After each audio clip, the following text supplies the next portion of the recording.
de la clase. Estas se dividen en malformaciones simples y combinadas. Las malformaciones vasculares, como ya les dije, se van a dividir en simples o sencillas y en combinadas o conjunto. Y tenemos la malformación capilar, la malformación venosa, antes llamada malformación cavernosa cerebral, las malformaciones arteriovenosas y las películas arteriovenosas, y pues es una sola malformación. Y en las conjuntos podemos tener una combinación de malformaciones, como por ejemplo una malformación venosa capilar junto con una fístula arteriovenosa, por ejemplo.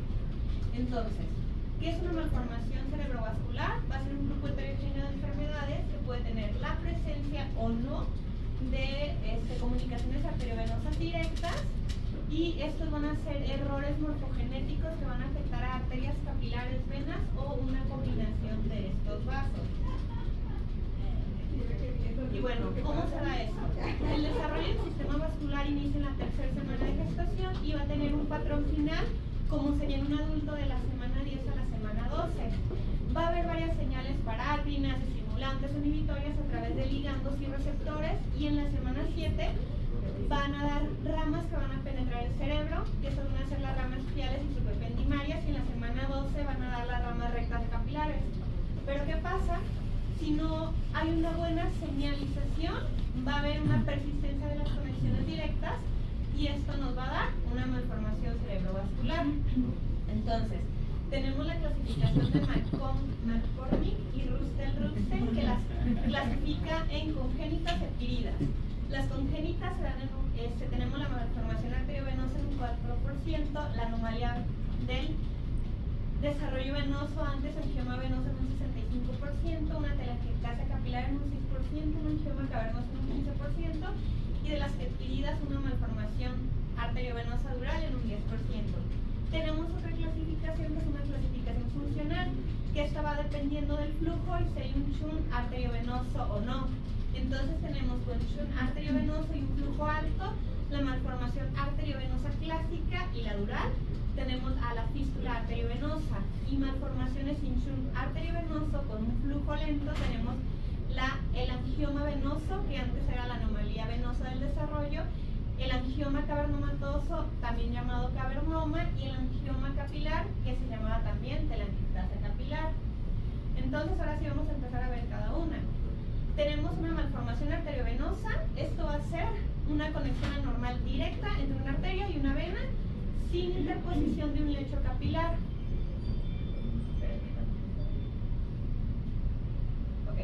Entonces vamos a tener una arteria nutricia o una arteria de alimentación, que esta va a estar dilatada, va a estar toda gordita. Y vamos a tener una vena de drenaje, que también esa vena de drenaje va a estar dilatada. Entonces tenemos dos vasos gorditos que van a formar todo un nido, que es una maraña de vasos ahí, todos dilatados, todos ahí, pero que es lo importante que pues van a estar pues todo este nido. Entonces, ¿cuáles son los signos y síntomas más frecuentes? Generalmente vamos a pensar siempre en un adulto joven con una hemorragia intercerebral espontánea, hay que pensar en una malformación. Puede haber cefalea con hemorragia en un 50%, convulsiones en un 25% o un déficit neurológico focal de un 20 a un 25%. Se va a dar, como ya les dije, en pacientes jóvenes de 20 a 40 años, el 25% puede ser hasta los 15 años de edad, y es igual tanto en hombres como en mujeres. La malformación venosa cerebral sintomática es más frecuente, puede haber malformaciones venosas múltiples del 0.3 al 3.2%, pero esto siempre va a tener un síndrome asociado, como el síndrome de Raynaud-Osler-Weber, y no puedo decir bien ese, pero el de Winburn-Mason. Entonces, ¿cuáles son las características generales?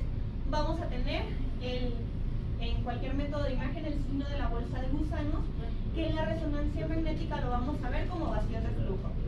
Estos pueden ser supratentoriales en un 85% y hasta en un 15% en la fosa posterior.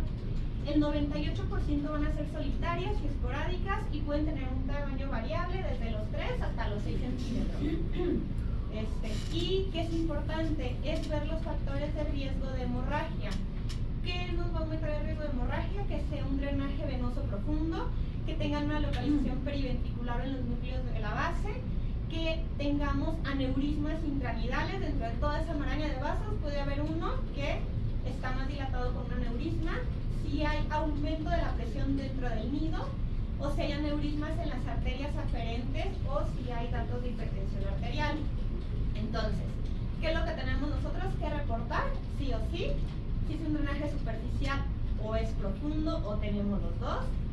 ¿Cuál es el número de las venas de drenaje? O si vemos cambios en la morfología, si hay estenosis en las vías de salida, si tenemos venas ectásicas, venas tortuosas, si hay un trombo. Entonces, ¿qué tenemos que tener cuidado?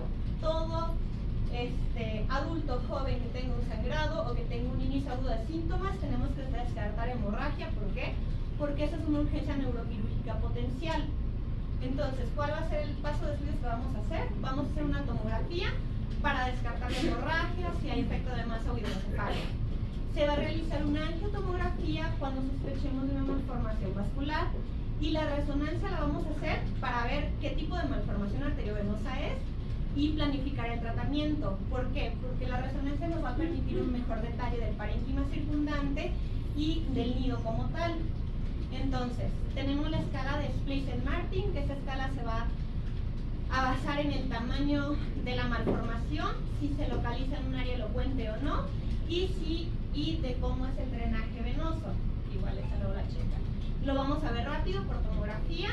Si es una tomografía simple, lo podemos ver normal, si es una malformación venosa pequeña, o podemos ver vasos serpenteantes, isodensos, hiperdensos y calcificaciones hasta en un 25 un 30%, o si hay datos de hemorragia.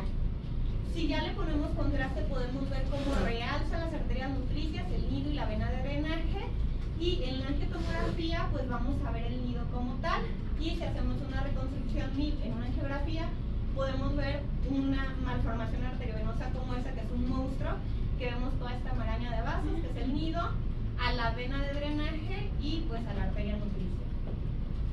Este nido se puede dividir en un nido glomerular o compacto, que pues aquí vemos que no hay parénquima cerebral sano alrededor de todos estos vasos o neovasos.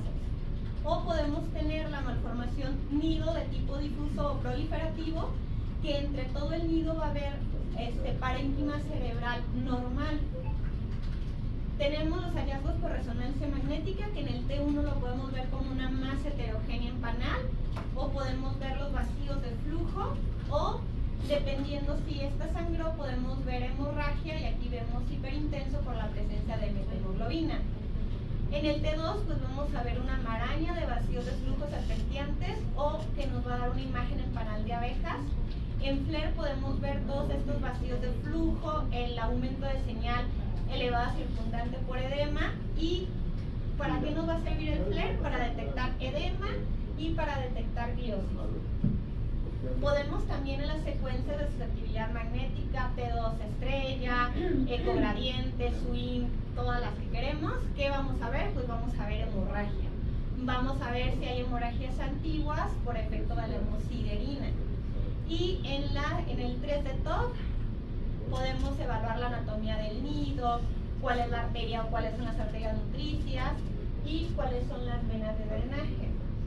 Y bueno, en la angiografía, aquí vamos a ver todos los componentes de la MAP, como les está mostrando el esquema. Vemos la arteria nutricia, vemos cuál es la vena de drenaje, y pues vamos a ver cómo es todo el nido como tal. Entonces, ¿cuál es el tratamiento? Embolización, radiocirugía estereotáxica, si es en zonas elocuentes, cirugía o una combinación de ambas. Ahora vamos a ver las fístulas arteriovenosas. Este es un grupo heterogéneo de lesiones que van a tener una angioarquitectura común.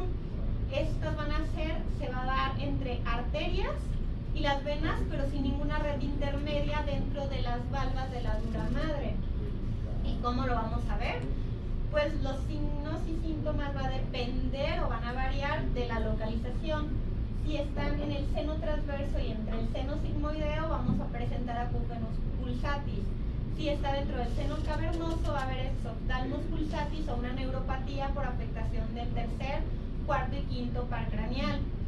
Si tenemos una fístula arteriovenosa en la lactancia, va a haber defecto del desarrollo o del perímetro cefálico, que no va a ser frecuente que haya datos de encefalopatía, que tengamos demencia progresiva, y lo que sí realmente no, o es muy raro que se presente, es insuficiencia cardíaca congestiva. ¿Y en qué los vamos a encontrar? En pacientes adultos, pacientes de mediana edad, y es más frecuente en hombres que en mujeres. ¿Cuáles son las características generales, tanto en resonancia como en una angiotomografía? Vamos a ver varios vasos minúsculos en la pared de un seno venoso dural, pero este va a estar trombosado generalmente. En una angiografía vamos a ver la irrigación arterial, que se va a dar pues por todos estos vasos piales, y puede ser en cualquier seno. Generalmente van a ser en el seno transverso en un 35 a un 40%, junto con el seno sigmoideo. Y bueno, tenemos diferentes tipos de clasificaciones. Tenemos la clasificación de Coudran, la clasificación de Bowden y la clasificación de Barrow. Dentro de la clasificación de Coudran, todo va a ser dependiendo del drenaje al seno que tengamos. Y tenemos la tipo 1, que va a ser un drenaje directo al seno dural con un flujo anterógrado. La tipo 2A se va a hacer un drenaje al seno con un reflujo al mismo seno. La tipo 2B vamos a tener un drenaje del seno con un reflujo hacia las venas corticales. En la 2AB es un drenaje tanto al seno directo como hacia las venas corticales, pero no va a haber actasia venosa. En el tipo 3 vamos a tener un drenaje venoso directo a las venas corticales sin actasia venosa. El tipo 4 vamos a tener un drenaje directo al seno. En el tipo 4 vamos a tener un drenaje venoso directo a las venas corticales, pero aquí las venas van a estar dilatadas, van a medir más de 5 milímetros de diámetro, o que sean 3 veces más gruesos que la vena de drenaje. Y en la tipo 5 vamos a tener una fístula arteriovenosa dural intracraneal con un drenaje venoso a las venas perpendiculares o espirales. Y bueno, tenemos la clasificación de Brodren y la de Barrow, como les dije. En la de Brodren tipo 1 es un drenaje directo al seno venoso dural, la tipo 2 es un drenaje al seno venoso dural con reflujo al mismo seno y a las venas subaracnoideas. En el tipo 3 es un drenaje directo a las venas subaracnoideas. Y en la clasificación de Barrow tenemos el A, B, C y D, que esto va a ser, en el de Brodren van a ver que va siendo como un conjunto de todos. Vamos a tener el tipo A una fístula que se compone de un chundir entre la arteria carótida interna y el seno cavernoso. En la B tenemos un chundural entre las arterias meningias que provienen de la arteria carótida interna y el seno cavernoso. En el tipo C tenemos un chundural entre las arterias meningias de la arteria carótida externa y el seno cavernoso. Y la D es arterias meningias que vienen tanto de la carótida interna como de la externa y el seno cavernoso. En tomografía rapidito lo vamos a ver como conductos vasculares dilatados y generalmente van a contener a la arteria meningia media, y vamos a ver complicaciones como sangrado o la trombosis. Si le ponemos contraste vamos a ver las arterias nutricias tortuosas, podemos ver aneurisma por el flujo de las venas de drenaje, o podemos ver el seno dural tanto estenosado o trombosado. Y en la angiotomografía vamos a ver pues cómo es toda la arquitectura. En resonancia magnética podemos ver cómo el seno venoso puede estar trombosado, podemos ver todos estos vacíos de flujo que los vamos a ver isointensos. En el T2 vamos a ver también, podemos ver el seno dural trombosado, vamos a verlo isointenso, podemos ver vacíos de flujo e hiperintensidades en el cerebro adyacente. En las secuencias de susceptibilidad magnética vamos a ver un seno dural trombosado, que lo vamos a ver como fluoresciente, podemos ver incluso hemorragia parenquimatosa en las pílulas arteriovenosas durales con un drenaje venoso cortical. Si le ponemos contraste vamos a ver a un seno trombosado, pero vamos a ver que ya estadios crónicos van a captar contraste. Y pues en el 3 de TOP vamos a ver que va a ser negativo. ¿Por qué? Porque son de flujo muy lento, entonces no lo podemos llegar a ver cuando tenemos derivaciones pequeñas. En la angiografía vamos a ver muchas arterias nutricias, que estos pueden ser de ramas durales o transóseas de la arteria carótida externa, o podemos ver ramas tentoriales o durales de la arteria carótida interna y la arteriovenosa como tal. Podemos ver el flujo de entrada arterial, podemos ver qué seno dural está afectado o si está trombosado, y todas las venas piales congestionadas más tortuosas, y va a haber una congestión venosa y una hipertensión venosa. ¿Cuál es el tratamiento? Va a ser endovascular, resección quirúrgica, radiocirugía estereotáxica, o podemos o se puede ir a observación siempre y cuando sea una fístula carótido cavernosa indirecta. Ahora vamos a ver el angioma cavernoso. Este es un amartoma vascular, este es benigno, puede haber hemorragias intralesionales y sin tejido neuronal, y pues lo vamos a ver isointenso o isodenso. Este va a contener ramas de vasos sanguíneos inmaduros que van a estar todo apiñados y va a formar cavernas. ¿Cuál es la clínica? Lo más frecuente son las convulsiones, hasta en un 50%, pueden presentar déficit neurológico en un 25% o asintomáticos hasta en un 20%. Se van a presentar frecuentemente de los 40 a los 60 años, y si tenemos una malformación cavernomatosa en algún familiar, hay que ver si los familiares tienen algunas lesiones esporádicas. Es igual a frecuencia en hombres y mujeres, y generalmente esta es la malformación vascular angiográficamente oculta, y un tercio de los casos vamos a presentar lesiones múltiples y relación familiar. ¿Cómo lo vamos a ver en la imagen? Lo vamos a ver, el signo clásico es una bola de palomitas. Esto lo podemos ver en el parénquima cerebral, y les puse esta imagen porque aquí están las palomitas y este es el cavernoma y se supone que se parece a una palomita. No sé. Pues yo no la veo. Por imagen sí. El tamaño varía mucho. Va desde microscópico hasta que sea gigante, más de 6 centímetros, pero la mayoría son chiquitos, entre 0.5 a 4 centímetros. Y lo vamos a ver como una masa todo lobulada, y discretamente se van a ver que hay vasos entrelazados. Podemos tener lóbulos de tamaño variable que contienen productos semánticos en diferentes etapas de evolución, y la lesión está rodeada completamente por un ribete de hemosiderina, que eso de hecho es como característico. Tenemos una clasificación, que es la clasificación de Zambrowski, para determinar en qué etapa está el cavernoma, y tenemos el tipo 1, que lo vamos a ver una hemorragia subaguda, la vamos a ver hiperintensa en T1, o hiperintensa o hipointensa en T2, y que aquí lo vemos porque está la presencia del metahemoglobina. En el tipo 2 podemos ver una intensidad de señal mixta tanto en T1 como T2, porque vamos a tener hemorragias en diferentes estadios de antigüedad, y aquí lo podemos ver como una bola de palomitas. Y aquí se da porque puede haber tanto desoxiemoglobina, hematohemoglobina, puede haber ferritina, hemosiderina, muchas cosas. Y en el tipo 3 es una hemorragia crónica. Aquí lo vamos a ver hipointensa o isointensa tanto en T1 como T2, y generalmente aquí va a haber nada más hemosiderina. Y en el tipo 4 vamos a ver como microhemorragias puntiformes o como unos puntos negros o black spot, y estos pues lo vemos mejores en las secuencias de susceptibilidad magnética. Entonces, estos cavernoma lo podemos ver también en el ultrasonido, lo vamos a ver masas sólidas, hiperecogénicas, bien definidas, como si fuera un hemangioma en el hígado, así lo vamos a ver pero en el cerebro. Y en el Doppler van a estar avasculares, no van a mostrar flujo. En la tomografía, si es simple, puede ser negativa tanto en un 30 o un 50%, y luego se puede ver como una lesión hiperdensa redondeada ovoide, claramente delimitada, pero ¿qué es lo importante de esto? Que estos no van a producir efecto de masa, siempre y cuando midan menos de 3 centímetros. Podemos ver calcificaciones, y si le agregamos contraste, pues van a tener un realce escaso o nulo, pero si se asocian a otra malformación, ya el realce pues puede llegar a ser intenso. En el T1, ¿cómo lo vamos a ver?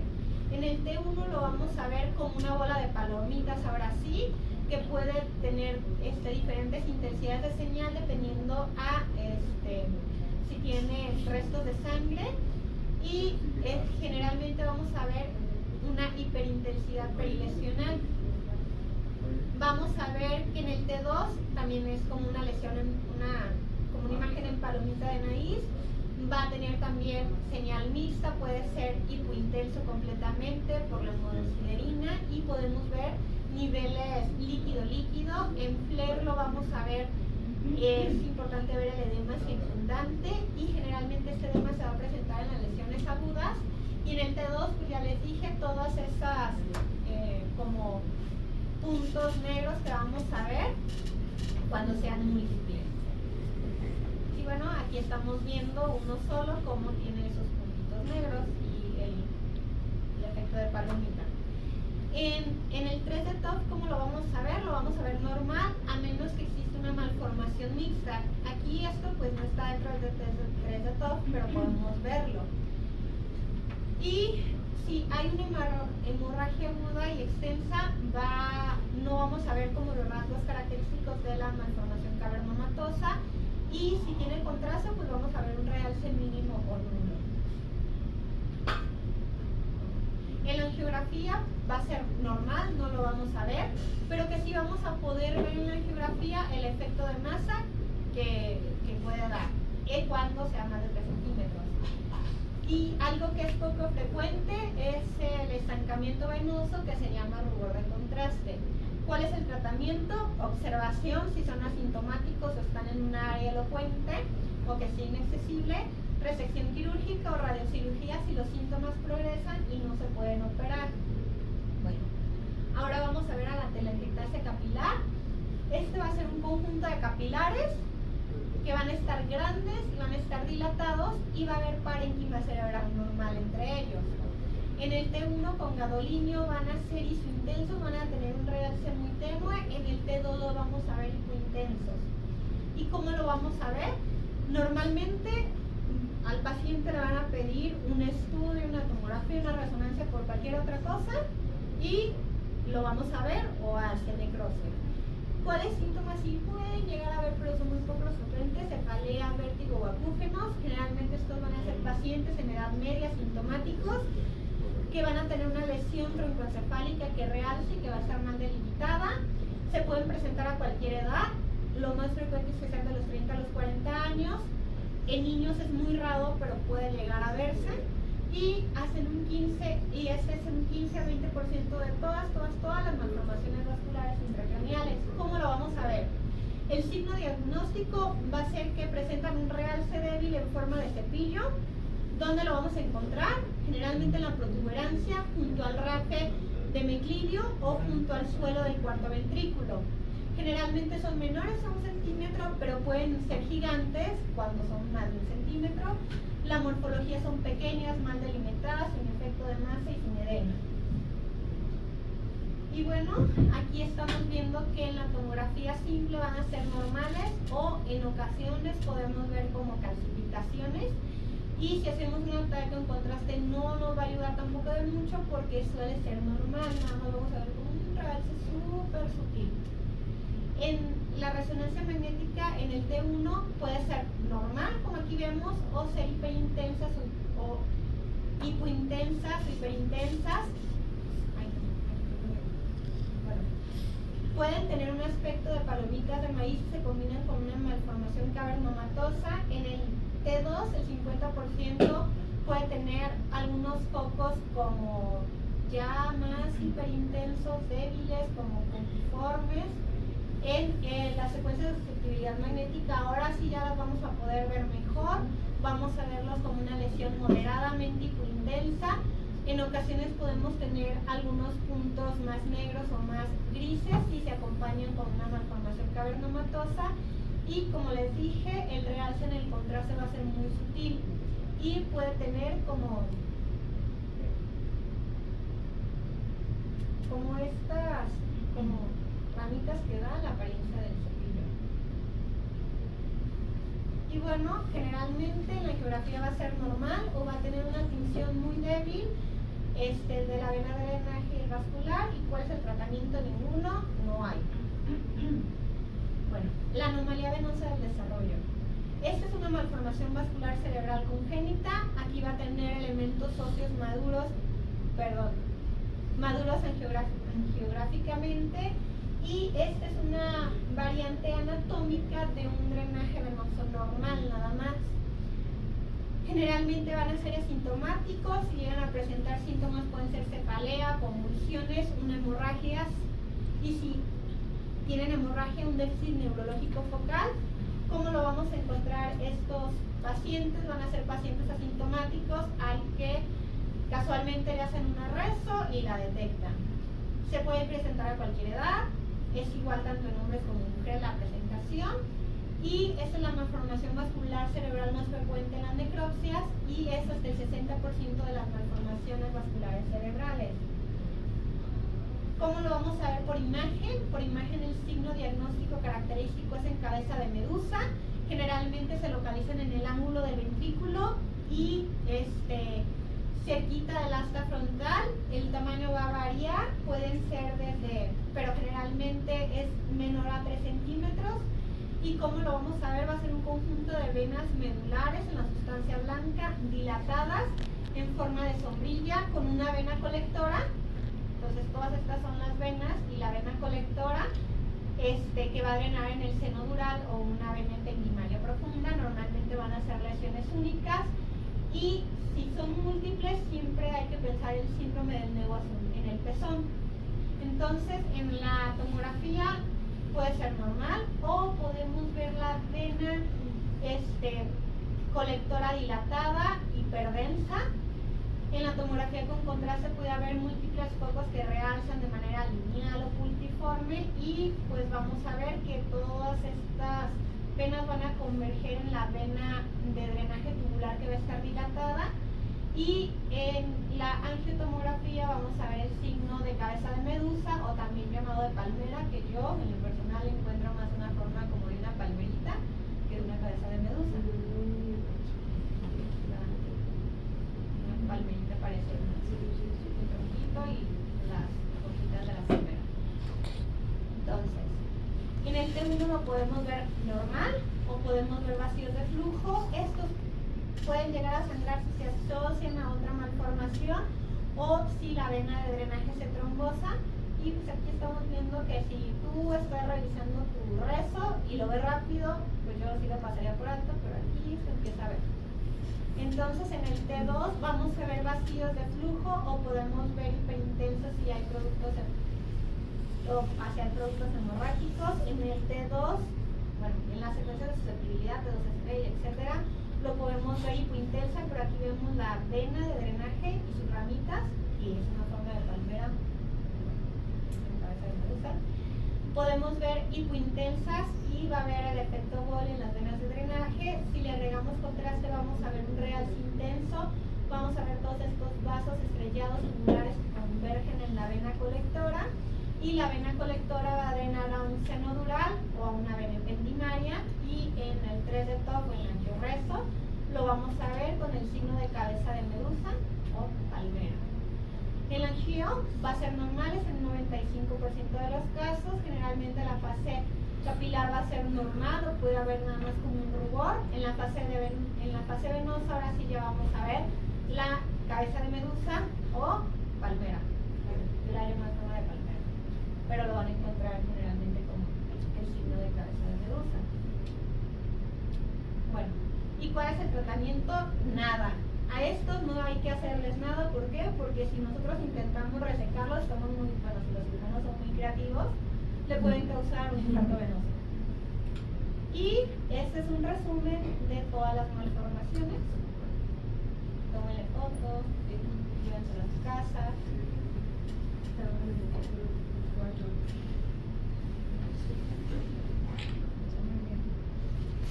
Y casi acabamos, vamos a la mitad de la clase. Les voy a contar, hace unas poquitas semanas